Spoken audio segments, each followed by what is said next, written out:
Okay, it's a very abnormally cold and snowy morning for where we live, and but we're going to take this opportunity to do something I've never done, and I don't suggest that you ever do it either. This is a Confederate 12-pound shell. Now, I'm not sure if it's shell or case shot, but it was recovered on a construction site, and the zinc Bormann fuse was completely and entirely gone and corroded out, and I cleaned it out down to the brass underplug, so you can the fuse hole or the powder train to get into the charge has been exposed and soaked in water in a 5-gallon bucket for a week. It's been the whole entire ball has been boiled. It's been soaked in a Windex so the ammonia can help break it down, and using toothpicks and little straws and things to go through the really small hole. What's in there is fairly tightly packed, but it's black and it's mushy. It's well soaked. But try as we may, we cannot get this brass fuse underplug out.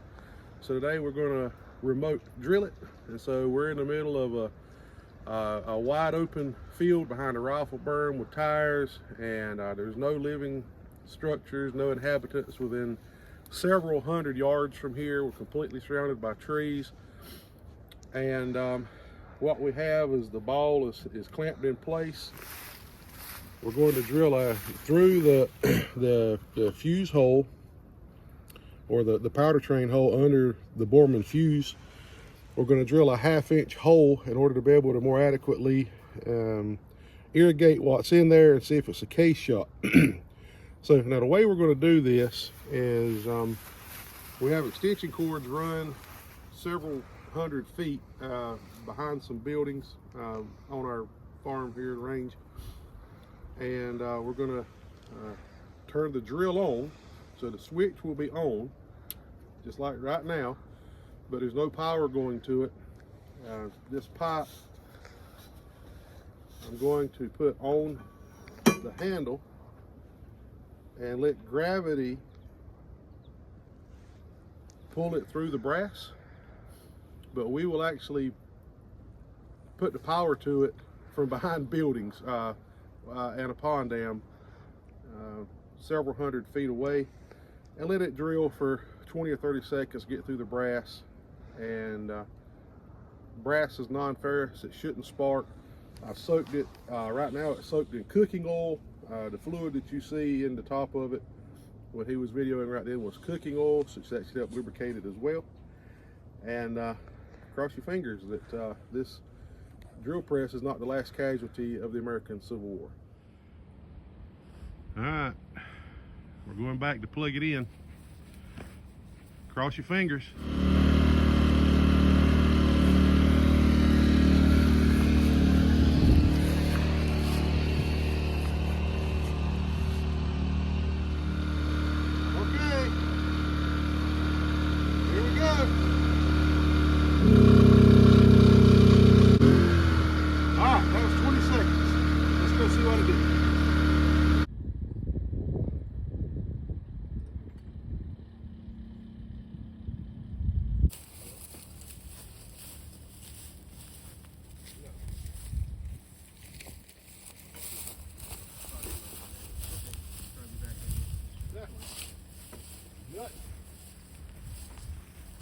We're going to let that go to run.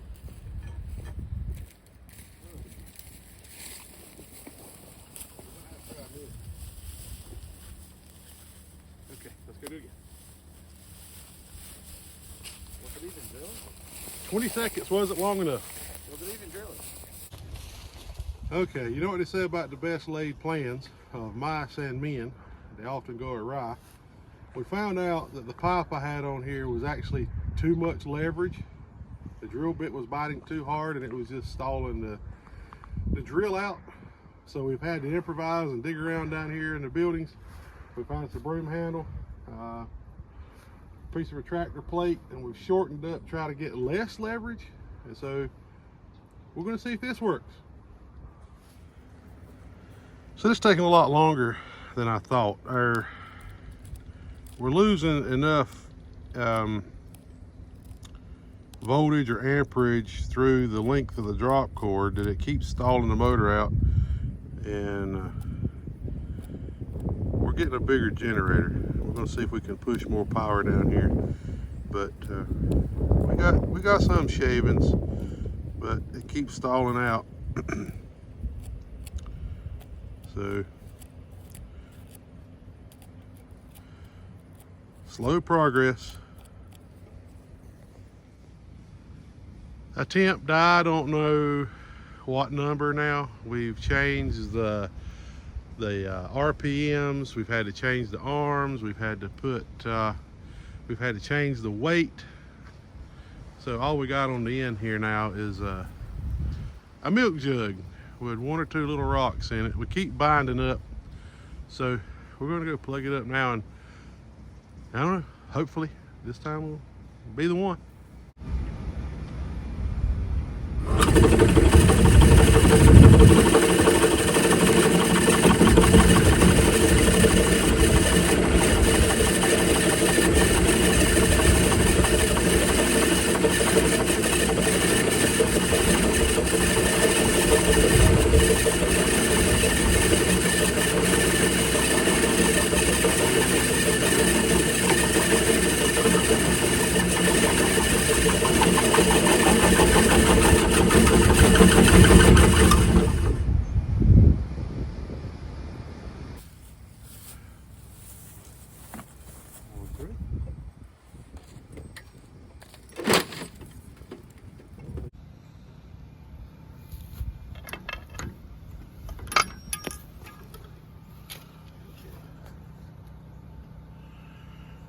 We're through.